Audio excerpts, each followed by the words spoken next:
Assalamualaikum warahmatullahi wabarakatuh.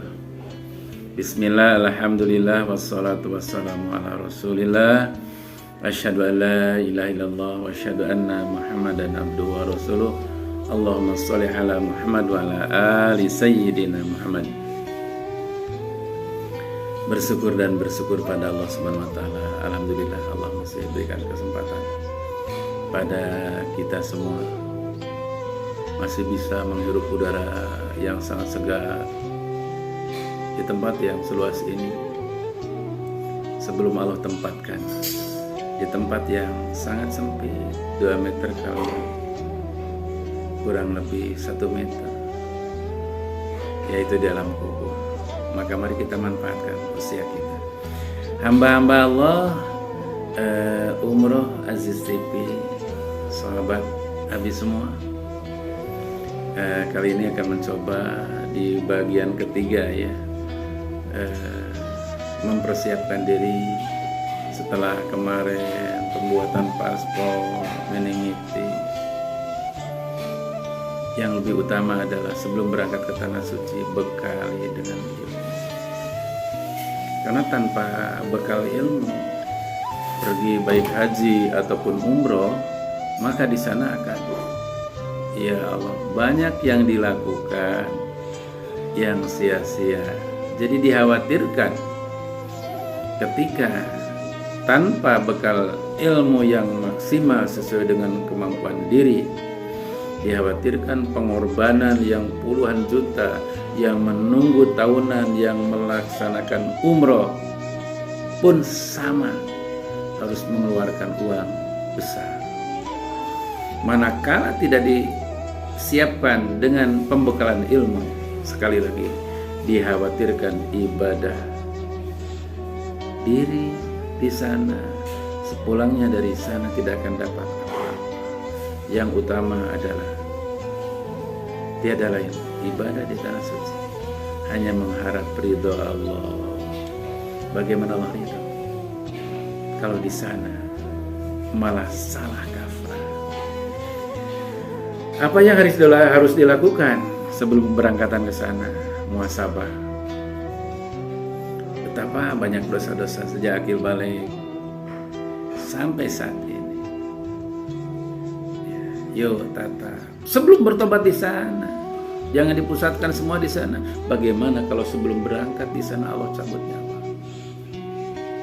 Niat telah dicatat oleh Allah Subhanahu wa taala, tapi sebelum keberangkatan, manakala masih bawa dosa, maka dikhawatirkan mati dalam keadaan murka Allah. Nauzubillah min dzalik. Maka kiat yang pertama adalah mempersiapkan diri untuk bermuhasabah di sini sebelum bermuhasabah di Tanah Suci. Tatap diri sejak akil balik sampai saat ini. Betapa banyak dosa-dosa yang pernah dilakukan. Orang tua yang begitu berjasa terlukai. Masih untung kalau ada orang tua, masih ada orang tua. Tapi kalau telah tiada, hanya yang terkenang orang tua yang ada di alam neraka. Apa yang harus dilakukan? Tatap diri sejak akil balik, perbanyak istighfar, tubu ilallahi taubatan nasuha.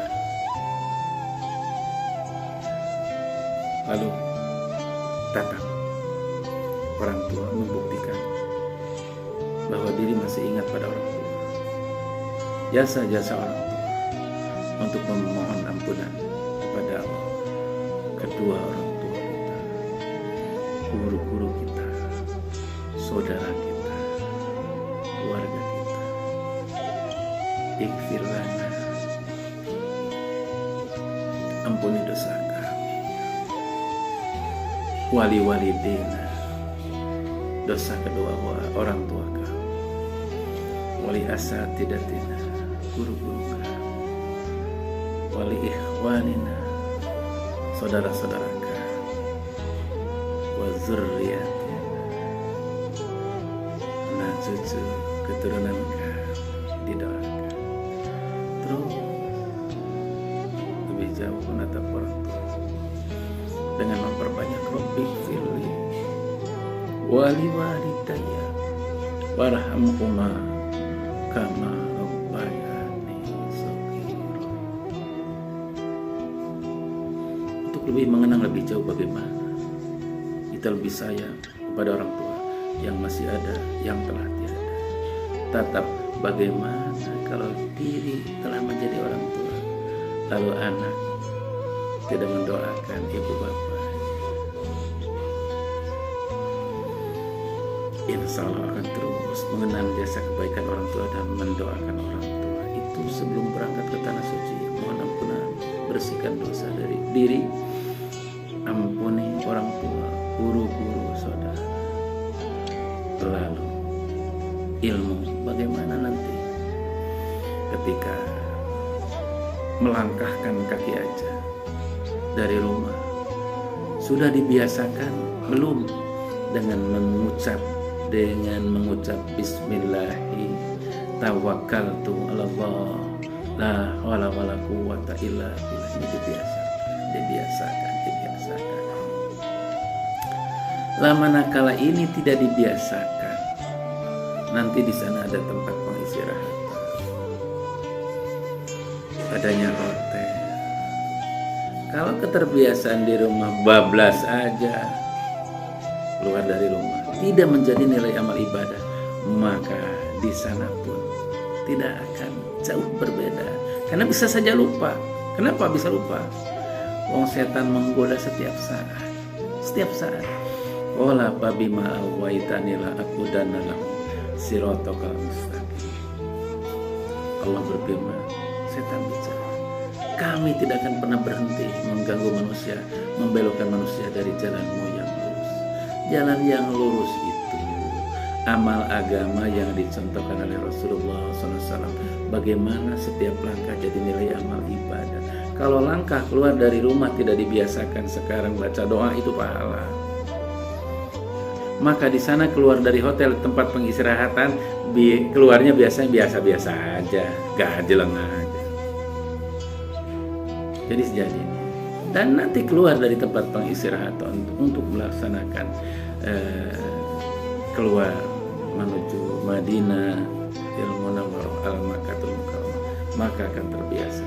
Keluar dari hotel pun tempat pengistirahatan akan mengucap Bismillahi tawakkaltu 'ala Allah la haula wala quwwata illa billah.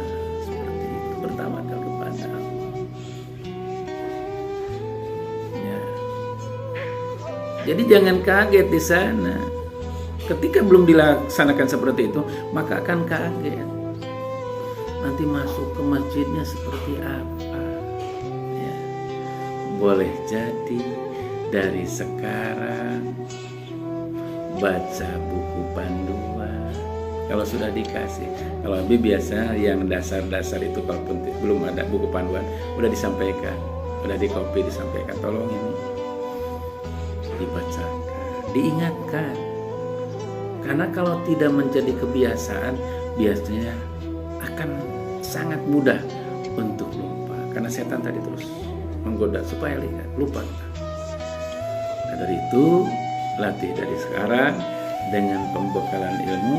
Apa yang dilakukan merupakan yang dicontohkan oleh Rasulullah SAW. Keluar dari rumahnya, mau masuk masjidnya, dibaca dari sekarang dengan penuh penghayatan.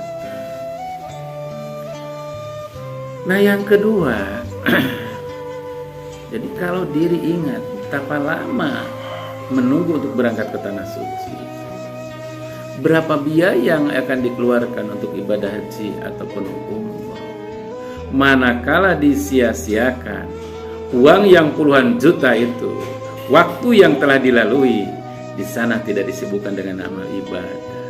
Latih di rumah dengan apa?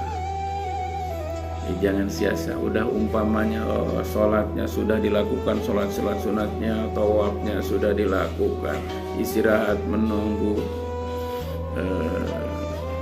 koma. Baiknya punya tadarus Al-Quran, ya, punya tadarus buka Al-Quran, Manakala tidak menjadi kebiasaan tadarus Al-Quran di sini, maka di sana nanti tidak akan menjadi kebiasaan. Bagaimana? Ingat lagi pada pahala. 1 alif, 1 lam, 1 mim, 10 pahala diberikan oleh Allah Subhanahu wa taala. Ini di Indonesia. Bagaimana yang berlipat-lipat yang diberikan oleh Allah di Makkah, di tanah suci, Madinah Munawwarah, di Makkatul Mukarramah, pahalanya sangat luar biasa. Manakala mohon ampunannya kebiasaan baca Qur'annya, lalu kebiasaan baca doa, aktivitas sehari-hari di sana baru dilakukan, maka akan menjadi kaget dan akan lupa.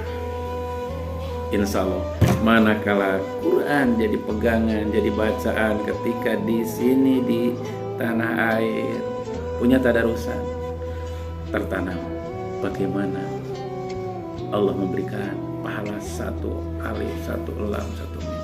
Ya Allah, maka di sana akan sibuk baca Al-Quran, bukan sibuk dengan selfiean, Bu, Pak, tapi sibuk dengan baca Al-Quran. Udah capek baca Al-Quran, memperbanyak istighfar terus, ya, berdoa untuk diri, untuk ibu bapak, untuk keluarga, untuk anak cucu, sampai bisa untuk tetangga, untuk guru, sampai bisa diberangkatkan lagi ke tanah suci. Karena kita telah memohon, memuji Allah dengan berdoa dengan Asmaul Husna, doa sesuai dengan kebutuhan yang diawali dengan Al-Quran. Insya Allah di tanah suci akan merasakan kenikmatan. Ya, sekali lagi, bukan nikmatnya karena selfie aja, tentu sudah tidak bisa dipungkiri lagi. Kapan kita harus selfie ya? Jangan sampai lagi ibadah. Ya, astagfirullahaladzim. Dulu barangkali Abi juga seperti itu, karena kurang pemahaman. Nah, dari sekarang yuk hijrah. Yang belum berangkat dari sekarang dipersiapkan. Ya, kalaupun mau selfie setelah selesai melaksanakan ibadah, selesai, jangan lagi tawaf, selfie. Kalaupun mau dilakukan, gak apa-apa. Tapi setelah selesai laporan di sana sambil berdoa untuk diri dan mendoakan orang lain. Ini keadaan zaman seperti ini. Maka pandai-pandailah mensikapi, memperbaiki diri dulu, ya, sebelum berangkat ke tanah suci. Bekali dengan ilmu, terus memperbanyak bermuhasabah, diiringi dengan istighfar. Ingat keluarga, lakukan, latih dari sekarang ketika masih di tanah air, di rumah masing-masing, yang mau sekian bulan lagi, yang mau sekian tahun lagi, sehingga benar-benar datang ke tanah suci tidak menjadi kaget-kagetan, karena amal telah dibiasakan menjadi kebutuhan. Mudah-mudahan ada guna dan manfaatnya. Jangan lupa like, share, komen, dan subscribe. Assalamualaikum warahmatullahi wabarakatuh.